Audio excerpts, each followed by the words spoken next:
Some of them like it, some of them don't, but the 2026 regulations are the reality of F1's future, and they sure are massive. From power unit changes to the removal of the DRS system, the 2026 season sure promises to be extremely interesting, and no one knows who the dominant team, if any, will come out to be. Ahead of the Canadian Grand Prix, the FIA revealed the essential details of the nimble car concept, which will debut alongside new power units and the mandatory use of fully sustainable fuel.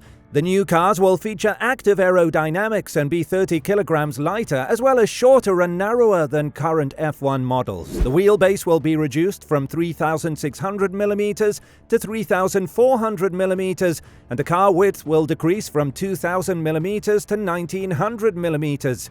Additionally, the maximum floor width will be trimmed by 150mm. While F1 will retain the 18-inch wheel size introduced in 2022, the front tyre width will be reduced by 25mm and the rear by 30mm, with the aim of maintaining grip levels. To optimize the chassis for the new engine regulations and improve the ability of cars to follow each other closely, downforce will be reduced by 30% and drag by 55%. Key aerodynamic features, including movable wings, are designed to minimize the harmful dirty air effect. This includes a narrower front wing, the removal of front wheel arches, and in-washing wheel wake control boards ahead of the side pods. At the rear, a 3-element active wing with simplified end plates will replace the lower beam wing. Hidden from view, the 2026 F1 cars will feature a partially flat floor and lower-powered diffuser to reduce the ground effect and not make performance so reliant on ultra-stiff and low ride height setups. The cars will also feature improved safety elements, including a 2-stage front impact structure and improved side intrusion protection. Roll hoop loads are also being increased from 16G to 20G, while rear wing endplate lights will be made brighter. The FIA single-seater director, Nikolas Tombazis, labeled the new regulations a moderate revolution, but reckoned they fitted in perfectly with what F1 should be. With this set of regulations, the FIA has sought to develop a new generation of cars that are fully in touch with the DNA of Formula One, he said. Cars that are light, supremely fast and agile, but also remain at the cutting edge of technology. And to achieve this, we work towards what we called a nimble car concept.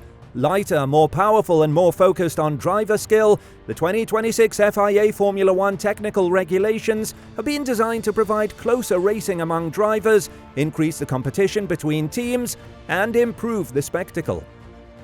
FIA President Mohammed Ben Sulayem added, "Our aim, together with Formula One, was to produce a car that was right for the future of the sport's elite category.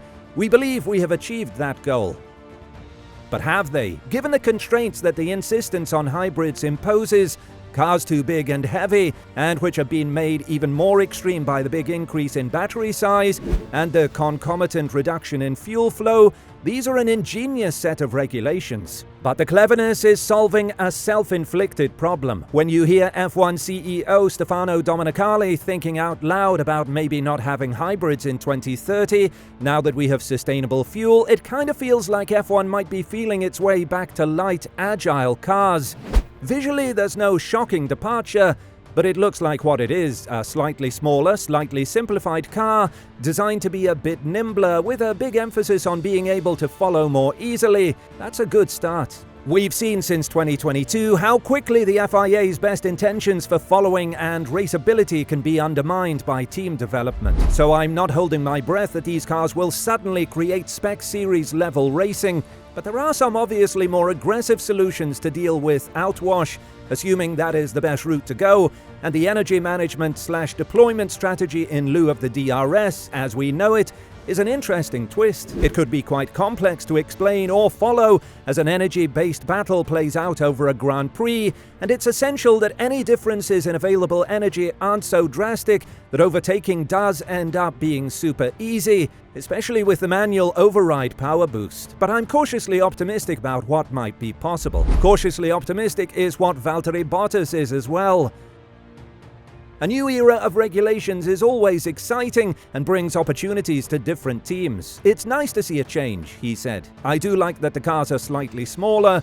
Obviously, it's a small step, but I think it's in the right direction. Same thing with the weight. It's a good one.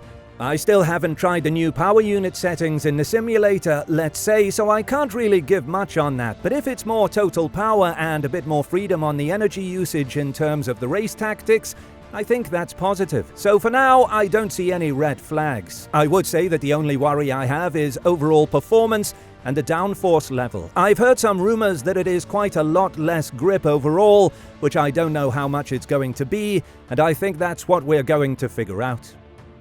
Reigning champion Max Verstappen said good progress has already been made in Red Bull simulations and that the lap times relative to the current cars would largely depend on track characteristics.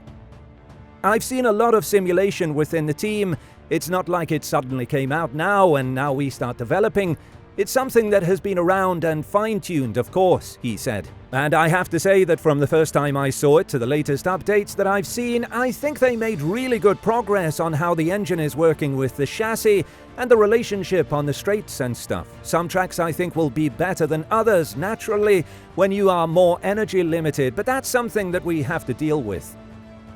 The recent experience of the 2022 rules reveals means we can be sure of one thing. What we're looking at here is a low-res version of what the teams will come up with. That's not a criticism of the FIA for the imagery they've released. It's just a natural way these things work. It's not the FIA's job to try to second-guess what a fully refined, lean and mean version of a car built to these regulations will look like, much like the 2022 show car that was revealed at Silverstone in 2021, pictured above. All this is doing is giving us some visual cues of what to expect. So when the real cars start appearing in pre-season 2026, we can expect them to be much more aggressive interpretations of these rules than what we can see at the moment. While the reduction in drag and downforce will result in reduced corner speeds, it will allow for much higher top speeds on the straights. Mercedes driver George Russell, who is also a director of the Grand Prix Drivers Association, said safety at speeds of more than 230 miles per hour on straights is something the FIA would have to keep an eye on. I think when it comes to safety, unfortunately, history has told us that incidents need to happen before changes are made, he said. Everybody needs to do a really thorough job ahead of these regulations because the cars are going to be so quick and have so little downforce on the straights that it's almost going to feel like you are floating and flying through the air. If you can imagine a race when it starts raining and you are on slick tires doing 250 miles per hour on a street circuit, that's going to be a bit of a sketchy place to be. There are questions that need to be answered, and to be fair to the FIA, they are fully aware of this. On top of this, and looking at all of the possible scenarios of what could happen, the overall rules package appears well thought out and promising, but there are valid concerns regarding how much the chassis regulations are influenced by the requirements of the power unit package. While the engine regulations are commercially necessary and the resulting compromises are coherent and logical, they may not create the ideal conditions for the F1 spectacle and challenge that everyone desires. There is a notable contradiction in the direction the rules must take. Rightfully, there is a desire to reduce the size and weight of the cars to make them more nimble. Both drivers and fans would benefit from a return to cars that appear visibly on edge with sharp turn-in that conveys a sense of speed. However, the need for hybrid power units conflicts with this lightweight ethos. Although the FIA has commendably reduced the weight and size, there are inherent limitations that mean these efforts only partially address the issue. So let's see how this turns out. Remember, there's still a year left before these rules take place, so it will be some time until we see these smaller, lighter cars on the tracks. But a new change is always welcomed, and if it turns out to be a revolution, as many say, then it's awesome for the sport.